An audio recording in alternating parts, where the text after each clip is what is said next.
Assalamualaikum warahmatullahi wabarakatuh. Selamat siang, salam sejahtera untuk kita semua. Salam rayu untuk saudaraku yang ada di dalam maupun di luar negeri. Mudah-mudahan damai selalu. Dan yang sakit mudah-mudahan cepat sembuh. Yang beraktivitas mendapat rezeki yang berkah, amin. Ada berita yang sangat menggemaskan itu dari Israel ya. Jadi intinya begini, bahwa Indonesia mau mengirim kapal yang berupa rumah sakit ya. Jadi kapal TNI, tapi kapal ini adalah rumah sakit. Nah, cuman masalahnya Israel tidak terima kalau nggak dicek lagi sendiri. Nah, Israel pengen melakukan pengecekan terkait apa saja bantuan yang masuk ke wilayah Gaza. Nah, hal ini juga berlaku untuk kapal rumah sakit TNI yang saat ini masih bertahan tak bisa masuk ke wilayah Gaza. Israel memberikan syarat jika ingin masuk ke wilayahnya, kapal rumah sakit TNI harus terlebih dahulu digeledah dan diperiksa guna memastikan barang-barang apa yang dibawa. Untuk meyakinkan bahwa kapal tersebut tidak membawa senjata. Padahal kapal tersebut itu membawa obat-obatan yang diperlukan oleh warga masyarakat. Tapi Israel yang punya argumen bahwa dikhawatirkan bahwa senjata untuk mendukung pejuang Palestina. Nah, karena itu sebelum masuk ke wilayah Israel atau perairan Gaza, pemerintah Zionis mewajibkan penggeledahan secara menyeluruh untuk memastikan kapal rumah sakit Indonesia bersih dari apa yang mereka yakini.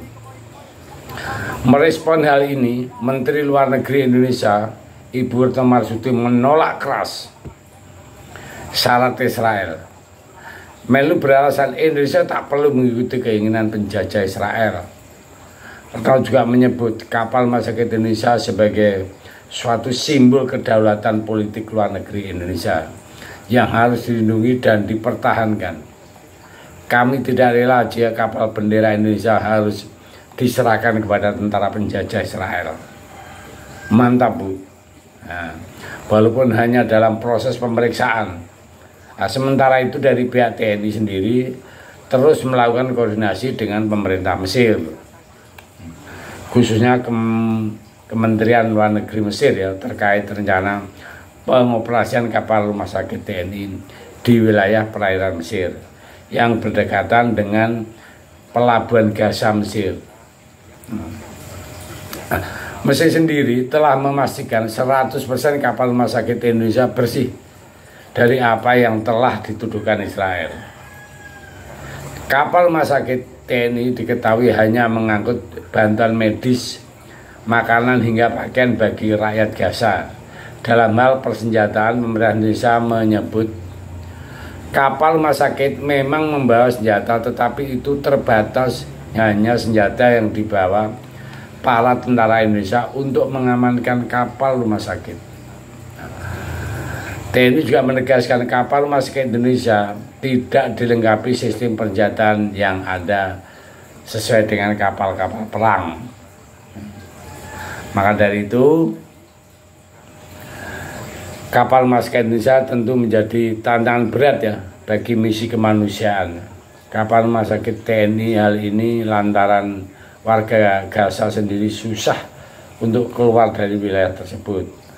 Untuk menuju perairan Mesir, di mana kapal rumah sakit TNI berlabuh, persoalannya sekarang, kapal rumah sakit Indonesia dan banyak bantuan kemanusiaan dari Indonesia yang sulit diteruskan ke Gaza. Persoalan bukan di pemerintah Indonesia, tapi persoalan situasinya di lapangan untuk keluar dari zona Zionis itu. Nah, ini keterangan dari Pak Iqbal ya, sebagai Komandan atau Direktur Badan Bantuan dan Pekerjaan PBB juga untuk pengungsi Palestina di Gaza. Sabtu mengumumkan bahwa Israel hanya mengizinkan masuk setengah bahan bakar yang dibutuhkan dari bantuan kemanusiaan harian ke Gaza. Jadi Israel sengaja melakukan pengecekan ketat, yang mana untuk memastikan bantuan kemanusiaan tersebut tak jatuh ke tangan pejuang Hamas. Pejabat itu menyatakan bahwa ketika otoritas Israel membatasi bahan bakar yang masuk ke Gaza, ini berarti mengurangi kapasitas di perbatasan Rafah untuk menerima truk bantuan, ujar salah satu petinggi di sana. Bahwa otoritas Israel hanya mengizinkan 50% dari kebutuhan bahan bakar harian untuk bantuan kemanusiaan yang dapat menyelamatkan orang-orang di sana. Seperti diketahui, sekitar 50 truk bantuan kemanusiaan telah masuk ke wilayah Gaza melalui perbatasan Rafah di Gaza Selatan yang berbatasan dengan Mesir. Juru bicara Bulan Sabit Merah Palestina membenarkan hal tersebut. Sejumlah truk mengangkut bantuan kemanusiaan memang kembali memasuki jalur Gaza setelah berakhirnya gencatan senjata antara Israel dengan Hamas. Kru Bulan Sabit Merah Palestina kini telah menerima bantuan kemanusiaan melalui penyeberangan Rafah dari mitra kami di Bulan Sabit, kata juru bicaranya. Di dalam truk beberapa truk yang bantuan tersebut jadi ini adalah bantuan kemanusiaan berupa makanan, air minum, bantuan medis, dan obat-obatan. Itulah isi daripada truk-truk tersebut. Nah, sementara itu pihak PBB menyatakan jumlah truk tersebut tidak membawa bantuan bahan bakar ke Gaza sebelum sekitar 200 truk lebih telah masuk ke wilayah Gaza setiap hari.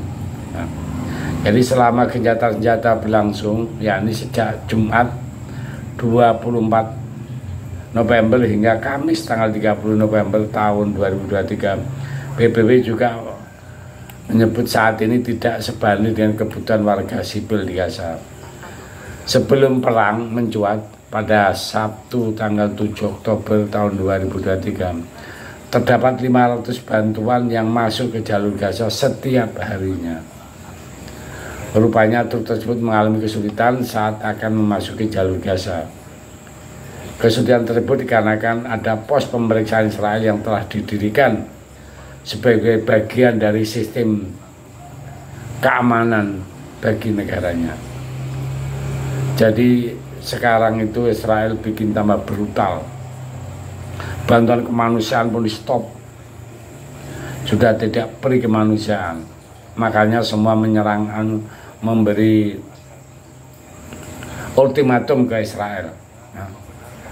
Ya kalau bisa kita sepakat seluruh dunia itu mengecam, dan memang harus kita keroyok rame-rame agar supaya Israel itu menyerah.